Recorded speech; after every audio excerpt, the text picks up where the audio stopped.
Hello, my treasures. It's time for some more March of the Lich King cards to be reviewed. This time it's going to be some Priest and the remaining of the Shaman cards, though there are only going to be 4 cards in this video, which means this will be a little bit of a shorter one. Right, the first one being Crystal Smith Cultist, which is a 1 cost 1 attack, 2 HP minion for Priest. That has the battle cry: if you're holding a Shadow spell, gain +1/+1. Decent aggro tool for Shadow Priest. We are approaching the end of the life cycle in Standard of Archbishop Benedictus, the one that gives you the Shadow Priest hero power at the start of the game. It would be really nice to see a card like that maybe go into the core set no matter what. It does give priests a little bit more flexibility with having a card like that, just being able to run it in any type of deck that you want to, as long as you're only running shadow spells, and thus making Shadow Priest actually a fully functional deck. This is one of those cards that will probably see a lot of play in a shadow-based deck, because it is a nice 1-drop minion that becomes a 2/3 by just having a shadow spell in the hand, which shouldn't make that hard of a condition for that deck to fulfill. All right, now for the next card, which is a card that got leaked out, which was Sister Svalna. He is a 6 cost, 6 attack, 6 HP undead minion that has the battlecry: permanently add a Vision of Darkness to your hand. And Vision of Darkness, discover a shadow spell for 3 mana. So first off, outside of a Shadow Priest deck, this is actually pretty good. I would say you could use this in combination with the Dragon that AoEs if you have a Shadow and a Holy Spell in your hand, because this will always give you a Shadow spell for that dragon in particular. This will basically always give you infinite resources as long as your hand isn't completely full whenever you do generate a shadow spell. And the nice thing about this card is if you use it in combination with Radiant Elemental, you could in theory discount this to 1 with only having 2 copies of the Radiant Elemental on board. But if you somehow can get 4 of them on board, you could in theory discount this to 0 mana. Then the best card you could generate off of this, which would be Void Shard, would just allow you to get infinite damage. Sure, there are going to be a bunch of other shadow spells that you're going to most likely generate, but I think the pool is small enough where Void Shard could in theory be very consistent, and it will make for some really funny replays when this set actually comes out, and probably a really nice short from whoever decides to focus on trying to make this one work. Overall, I would say this will probably fit more into a control style deck instead of a Shadow Priest deck, but I do think it is a decent enough card. And now for the Shaman cards, and one that references a bunch of lore. From the other side, which is a 10 cost shadow spell, summon a copy of each minion in your hand. They attack random enemy minions, then die. So from a lore perspective, it's funny this card is existing after we had a Castle Nathria set, because the other side is the Troll Afterlife, and that was also featured in Shadowlands. So it's kind of cool seeing that referenced here.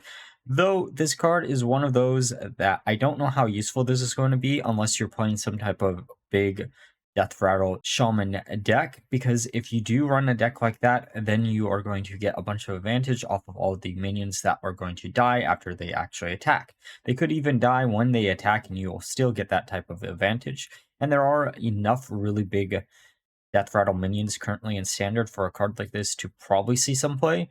If you can figure out a way to discount this to maybe being a lower cost card than 10, using something like Barbaric Sorceress. But honestly, outside of really mean combo decks, I don't think this card is going to be that good. It's a card that I'm really looking forward to using because it does open up a bunch of new possibilities for the class really hasn't had in the past, such as a big Deathrattle deck. Now for the final card revealed, one that works perfect with this, Overlord Drakuru. He is a 9 cost, 6 attack, 8 HP minion that has Rush, Wind Fury. After this attacks and kills a minion, resurrect it on your side. It's funny, the Drakii trolls legendaries continue to disappoint. This is basically another Marabi where this probably won't see too much play outside of using it in combination with the last card that we just discussed. Because if you can use it with that card, you could in theory get 2 minions for the price of 1, which is actually pretty decent. It also depends on what order that your minions attack when you summon the additional copies off of the last card revealed, because if these attacks last, then you are going to probably get those 2 minions. Outside of that, you're probably not going to. It's a nice little removal tool in theory if your opponent has medium-sized minions where you can steal their minions just so you can have some type of board. but I do think it costs a little bit too much to see a lot of play.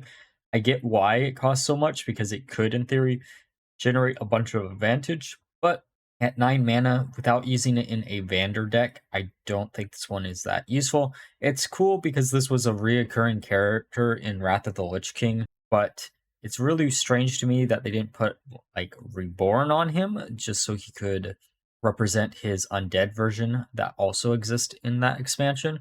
But it can't cost really that much more, or it wouldn't be playable in any type of deck, so I'm assuming that's probably why they didn't give it Reborn. It's a little bit of a shame that we didn't see any additional Overload cards for Shaman, because the quest line is going to be rotating out with this next rotation, but who knows, maybe we'll see some Overload in the mini set, because it would be a shame for a deck like that to rotate out before we got a lot of use out of it, because I think at this point, one of the quest lines that's seen the least amount of play after its initial nerfs.